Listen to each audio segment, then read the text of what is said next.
Salut à toutes et à tous, j'espère que vous allez bien. Bienvenue sur la chaîne Soigne ton art. Alors aujourd'hui, nous continuons notre petite série de portraits consacrés notamment à des artistes.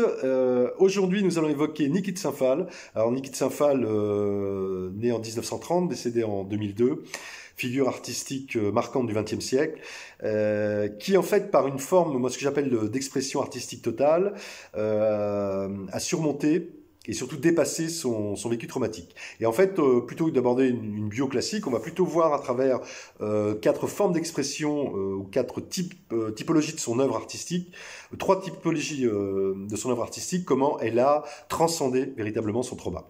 Au sommaire, au contact de la peinture chez les fous, les shooting pictures pour évacuer la rage, la renaissance d'une nana, enfin le jardin des tarots, une nécessité expressive vitale.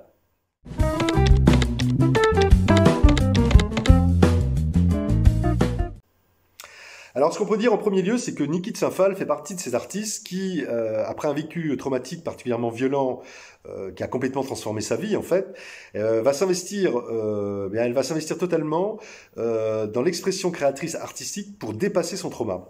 Et en fait, en analysant sa trajectoire, nous allons comprendre que, et surtout son œuvre, nous allons comprendre que le traumatisme qu'elle a subi a d'abord été le déclencheur de son œuvre artistique, et qu'il a fonctionné, et ça c'est très important, comme un symptôme récurrent en fait.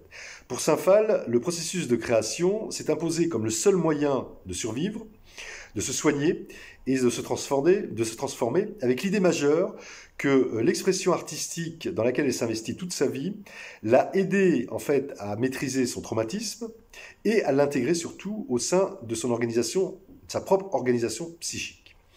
Avant d'aborder Saint-Phal, ce qu'on peut préciser, c'est que dans le champ artistique, l'expression d'un traumatisme, à savoir la perception même du traumatisme et surtout sa réinjection dans l'œuvre, elle est plus ou moins consciente. Parfois même, en fait, l'artiste ne se rend compte qu'après avoir terminé sa création, c'est-à-dire a posteriori. Et en revanche, ce qu'on va voir, c'est que chez Niki de Saint-Phal, le traumatisme est sciemment exprimé, en fait, dans toute son œuvre, et ce, pour mieux la transcender. Mais j'emploie bien le terme transcender et non pas sublimer. Parce qu'en fait, contrairement à certaines idées reçues, l'acte de créer ne permet pas d'entrer dans un processus de sublimation lorsqu'il s'agit de l'expression d'un vécu traumatique. Parce que on sublime des processus inconscients, des conflits inconscients. Mais le traumatisme, lui, est quelque chose de l'ordre du conscient, du très conscient, voire même du trop conscient, ce qui est le cas dans les états de stress post-traumatique. Donc, encore une fois, il n'y a pas de sublimation dans l'œuvre de Saint-Phal, c'est une forme de transcendance, de dépassement.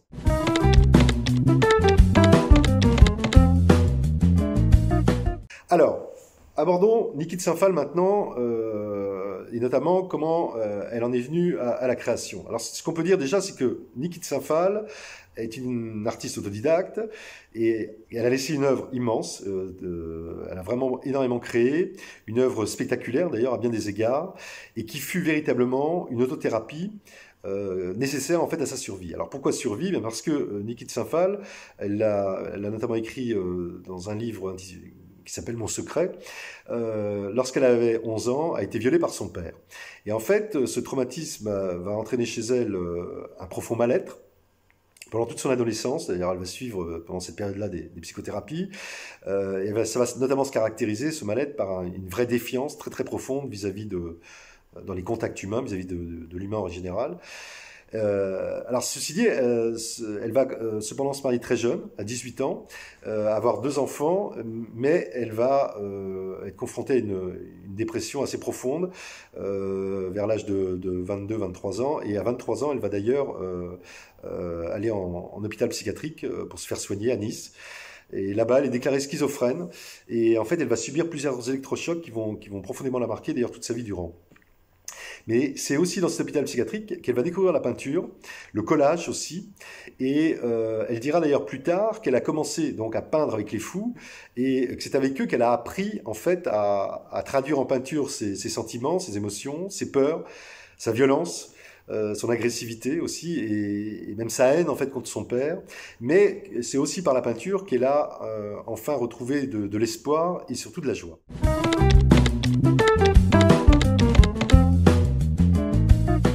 Alors venons-en à sa première première typologie d'œuvre, on pourrait dire, sa première expression réellement artistique, qui est donc les shooting pictures. Alors, ce qu'on peut dire, c'est qu'une fois sortie de l'hôpital psychiatrique de Nice, elle va se mettre à beaucoup créer, notamment à faire encore à continuer des collages, principalement à partir d'images plutôt très violentes, qui vont lui permettre en fait d'entrer vraiment dans un processus cathartique le plus possible.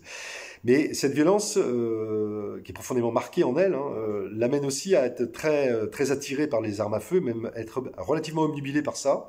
Et en fait, on va dire qu'elle va détourner cet aspect-là par la création, c'est-à-dire l'utiliser pour créer. Et en fait, c'est là où, dans les années 50, c'est comme ça d'ailleurs qu'elle va se faire connaître du grand public, par ses shooting pictures, c'est-à-dire qu'elle va créer des personnages en plâtre, des têtes et des corps, dont certains symbolisent très clairement son père, sur lesquels en fait elle accrochait des poches d'encre ou des poches de peinture, et ensuite elle tirait dessus à la carabine. Alors dans les poches d'encre, c'était surtout de la peinture, ou de l'encre, c'est très souvent de l'encre rouge, et en fait ça dégoulinait évidemment sur les sculptures, comme des traces de sang. Et en fait, pour elle, elle le racontera, c'était une manière de mettre en place une stratégie résiliente pour évacuer sa rage. Mais elle dira aussi que avec ses shooting pictures, elle a eu l'impression d'entrer dans un processus de transformation picturale, de transformation paradoxale, pardon, à la fois d'aller vers une forme de mort, mais aussi de renaissance.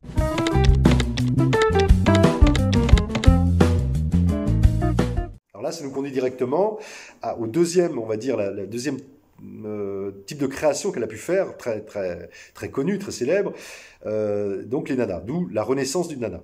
Alors ça, c'est dans les années 60. Alors là, Saint-Phal opère un virement, notamment au niveau familial, puisqu'elle quitte le foyer, enfin elle se sépare de son mari, et elle choisit de se consacrer entièrement, exclusivement à l'art, d'où la question d'art total en fait, parce qu'elle veut s'immerger complètement dans ses pratiques artistiques, elle veut développer son art pour surmonter ses troubles, mais aussi pour tendre vers une forme d'unité intérieure, parce qu'elle se sent fragmentée. Désagrégée d'une certaine façon, d'ailleurs ça se retrouve pas mal dans ses collages. Alors elle rencontre par la suite Tinguely d'ailleurs, alors Tinguely, sculpteur suisse, plasticien suisse, très connu aussi notamment pour ses sculptures cinétiques, avec qui d'ailleurs elle va se marier et qui va beaucoup l'aider, dans l'élaboration de ses nanas et aussi dans la création du Jardin des Tarots, ce qu'on va voir après. Alors ce qu'on peut dire, c'est que en fait, quand elle aborde la question des nanas au tout début des années 60, en 64 exactement, elle commence à sculpter notamment des têtes de femmes imposantes. L'idée de Saint-Phal, c'est de montrer toute la place que doivent occuper, selon elle, les femmes dans la société. Donc, il y a un côté féministe qui ressort pas mal. Et en fait, elle crée des têtes de femmes imposantes, mais aussi des femmes en corps, hein, qui accouchent, des femmes, ce qu'elle appelle des femmes dévorantes, et des sorcières. Alors, elle les crée d'abord à partir de chiffons, d'assemblage de multiples matériaux, de la laine, des tissus, des grandes toiles blanches aussi. Et elles vont, ce que va faire Saint-Phal, c'est qu'elle va progressivement les faire grandir, les faire grossir. Et pour ça, elle va changer de médium, elle va utiliser des structures métalliques, sur lesquelles elle va appliquer du plâtre, du papier mâché, et ensuite elle va uniquement les faire à partir de résine en polyester.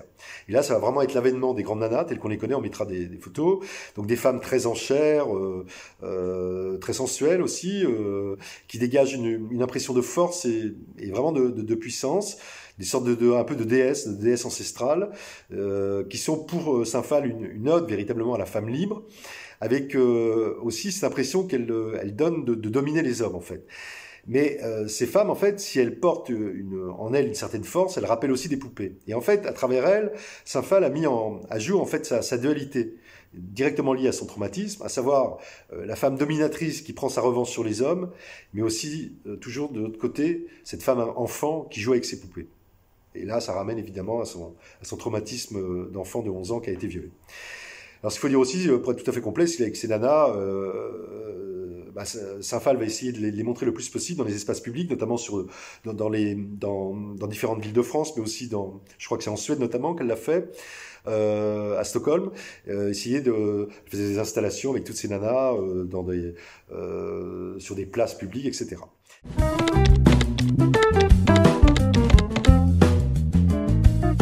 Venons-en à la troisième expression artistique majeure de Saint-Phal, c'est le Jardin des Tarots. Et c'est peut-être à travers la construction de ce jardin, à Garaviccio, donc en Italie, en Toscane, au début des années 80, ça va durer une quinzaine d'années, pardon, qu'elle va symboliser, c'est ça qui va peut-être symboliser le plus son vécu traumatique. Elle dira d'ailleurs au sujet du Jardin del Tarot que cette œuvre, en fait, elle relevait d'une nécessité vitale pour elle, et que si elle n'avait pas pu la créer, elle aurait vraisemblablement sombré dans la maladie mentale.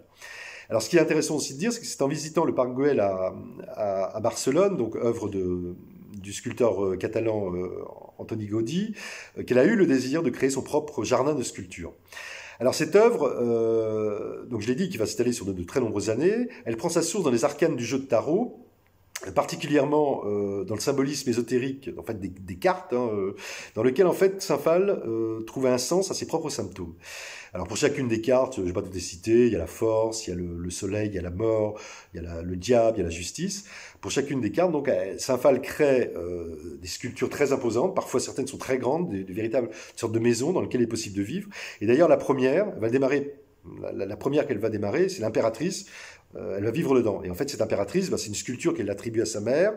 Elle va y habiter donc pendant plusieurs années. Et symboliquement, elle va placer sa chambre dans l'un des seins de la sculpture. Dans l'autre sein, elle va y mettre la cuisine. Donc là, on voit toute la symbolique de la mère nourricière.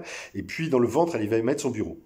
Voilà. Et c'est là aussi qu'elle va dessiner, là, pendant des années, qu'elle va dessiner les sculptures, les conceptualiser, et c'est Tinguely qui, lui, avec des ouvriers, mais aussi avec Saint-Phal, va concevoir les structures métalliques, avec du grillage, sur lesquels ils vont mettre du ciment, ils vont projeter du ciment, et c'est là-dessus que Saint-Phal va peindre, va aussi les recouvrir de multiples types de matériaux, d'accessoires, notamment beaucoup de céramique, beaucoup de miroirs, tous ces miroirs brisés. Là, on retrouve la notion de fragmentation, évidemment.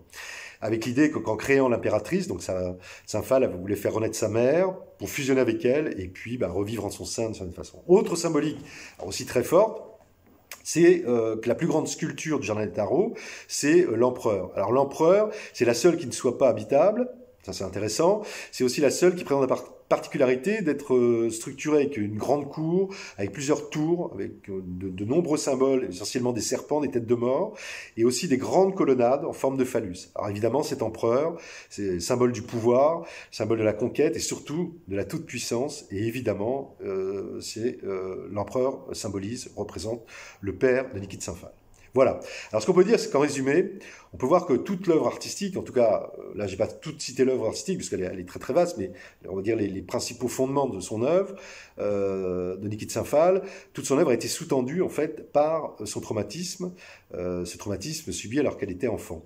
Et en fait, elle a donc volontairement mis en forme son traumatisme et rendu visible pour les autres, mais avant tout pour elle-même, ceci, encore une fois, afin de pouvoir le dépasser et le transcender.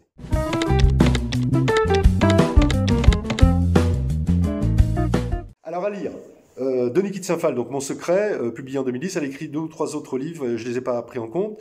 Sur Niki Saint-Phal, La Révolte, alors Niki Saint-Phal, La Révolte à l'œuvre, de Catherine Framblin, publié en 2013. Niki Saint-Phal, Le Jardin des Tarots, de César Galcon, publié en 2014. Niki Saint-Phal, Il faut faire saigner la peinture, d'Elisabeth Reynaud, publié en 2014. À voir également 2 films de Saint-Phal. Il y a Daddy, donc ça renvoie à son père, de Niki Saint-Phal et de Peter Whitehead. Alors ça c'est produit en 1973, où là elle parle sous un versant psychanalytique de sa relation au père. Un autre film de Niki Saint-Phal, c'est Un rêve plus long que la nuit, produit en 1976, pardon. Enfin, 2 autres films produits par Louise Faure et Anne Julien, Niki Saint-Phal, Un rêve d'architecte en 2014, et les Bonnie and Clyde de l'art, donc sur Saint-Phal et Tinguely, toujours donc de Louise Faure et Anne Julien en 2010. Voilà. En attendant la prochaine vidéo, si vous souhaitez réagir, la barre d'information. Sinon, d'ici là, portez-vous le mieux possible et surtout, n'oubliez pas de soigner votre art. Bye bye, à bientôt.